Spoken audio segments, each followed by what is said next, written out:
So now we're going to focus in on seasoning and pan searing our salmon. As you can see here, I have two 6-ounce portions of salmon fillet that's already been pre-portioned. I want to season it up really nice, so I'm going to take a little bit of olive oil. I'm just going to drizzle some over the top here.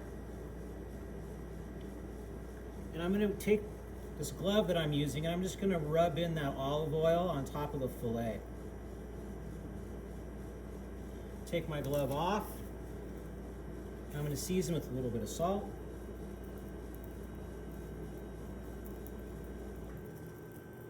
And I'm going to season with a little bit of fresh cracked black pepper.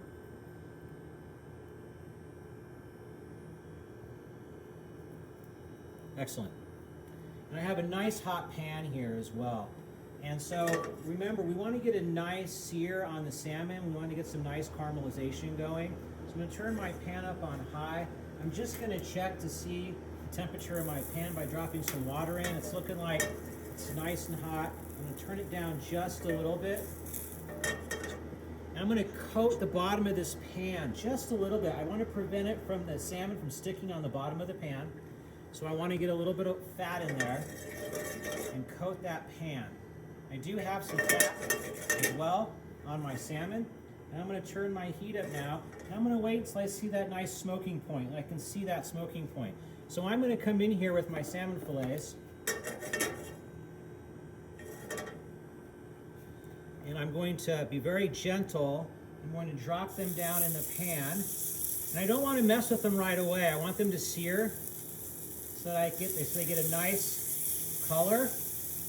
And if I try to move them too quickly, they're going to stick in the pan. So it's really important just to let them sear for a few seconds. Turn your heat up. I'm going to give them a little bit of a shake. I can come in with a fish spatula and try to get them from being unstuck on the bottom of the pan.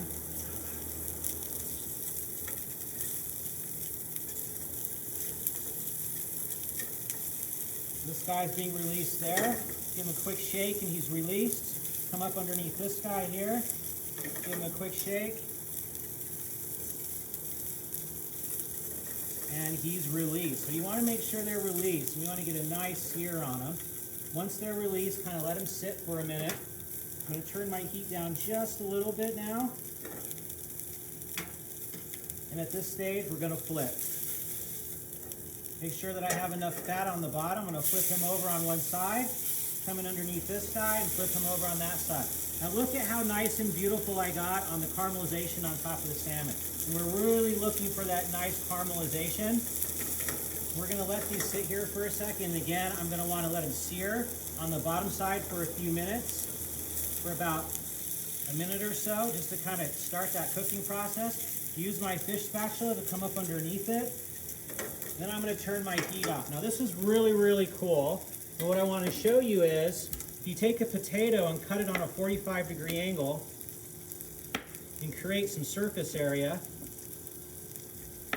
we're going to use these potatoes, a couple of these potatoes here, and I'm going to throw them right down in my pan, like so. And I'm going to take one of my salmon fillets and I'm going to elevate it and put it right on top of that piece of potato. And the reason I'm doing that is because I don't want that fish to continue to cook and burn on the bottom as we finish it in the oven. So I elevated my salmon right in the pan like so, right on top of that potato. Now you don't have that direct contact. You got a nice sear on the bottom, a nice sear on top, and now it's going to cook on that potato. We're going to now put this in the oven, and we're going to have our oven preset for about 350 degrees, and we're going to put this in the oven, and we're going to cook it until it reaches about 125 to 130 degrees, which is about medium, and that's where you want to serve your salmon. And we're going to cook it, and then we'll be back to show you what the finished product looks like.